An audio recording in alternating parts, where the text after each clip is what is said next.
So here again are the important things to remember when you go to the IELTS exam. And this has something to do with general IELTS task 1. So first, you should write a minimum of 150 words. Minimum means you can go beyond 150 words, but you should never go below 150 words because that is very harmful.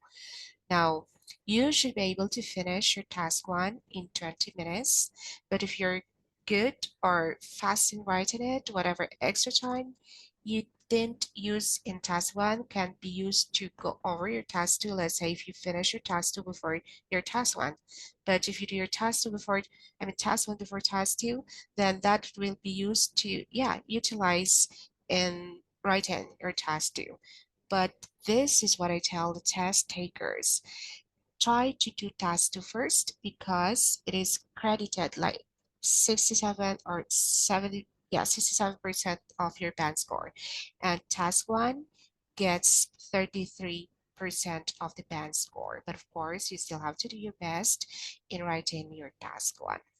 Now, you should be able to write a separate paragraph for each bulleted task. The thing that you have to remember is one idea per paragraph. Leave a line or space after each paragraph. Line because if you go for the paper and pencil test, you'll be writing on paper with lines. So after each paragraph, leave one line. Then write another paragraph. After that paragraph, leave one line again. But if you go for the computer delivered test, then you have to leave a space after every paragraph. Now, let's take a look at the given task once more. It says here, you are preparing an event in the countryside. Write a letter to your friend and ask for help with the arrangements. That's the main task that you have to bear in mind. It has something to do with asking for help with arrangements. And then these are the other tasks that you should put in mind too. First, you have to talk about what the event is and then why the event is being held, what arrangements have already been made, and how your friend can help. So you should be putting this in a separate paragraph, separate one, and a separate one too. Now, this is a friendly letter, so you're encouraged to drop one sentence that has something to do with greeting the person, and that shows your examiner, hey, this is a friendly letter. And that's the reason why I'm asking the person if how he's doing because I know him. Yeah, it shows familiarity between you and the person that you're writing to, and that would give the examiner a hint this is a friendly letter, and this gives him a hint that you know this, is a friendly letter. Now, how's everything going on these days? Take note of this. I contracted the first word because in an informal letter, it is right and you're encouraged, in fact, to write some shortened words. Okay, because that once again would give you the informal tone, which is suitable or it fits that friendly letter that you're given as a task. So after that, that you have to drop one line too that would tackle the main thing. So you say, I'm writing to tell you about a small event in the countryside which I organized, perhaps, or that I am preparing. Now, go to the first bulleted task and say something about the event, right? So put it in a separate paragraph and write 3 sentences perhaps like this. For a change, I have decided to bring the kids for horseback riding. You should be creative. It doesn't have to be true. These things have to be supplied by you. It is not given in the task. And this is needed so you can come up with your right letter. This will be done on a trail and it will be a day-long outing. Now, um, go to the second task, which has something to do with giving the reason um, why you are holding the event. So you can say something like, I think the children are tired of the usual egg hunting activity. Last year, they did not enjoy much. This is something new to them, So they're all excited to give it a try. Now take a look at how I have written the sentences here. Okay, you can see that the sentences are not too complicated. I mean, it does not make use of highfalutin, I mean, words that are business words or formal words, and it does not make use, this paragraph does not make use of complex sentences that much, except of course, of the last one here. Because in a friendly letter, once again, you should be making use of simple sentences, okay? Not the complex sentences, but reserve the complex sentences when you are given a formal letter to write. Now, this is the other task. You have to talk about what you have already done or what you already have arranged.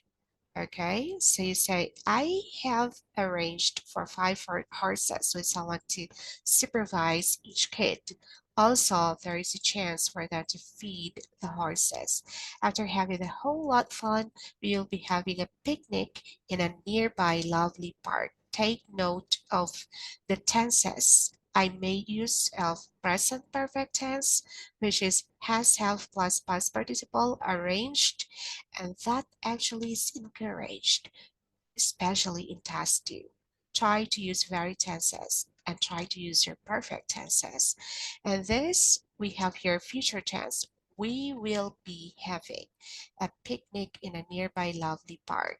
So remember the rule of PPT, the past, right? And the present, I mean past and the future, PPF rule. Now, go to the last one and tackle the last thing or task, which is to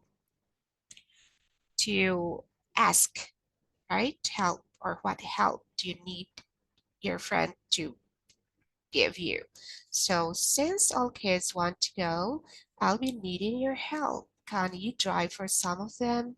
Of course, I also need someone to talk to while the children are enjoying on their own.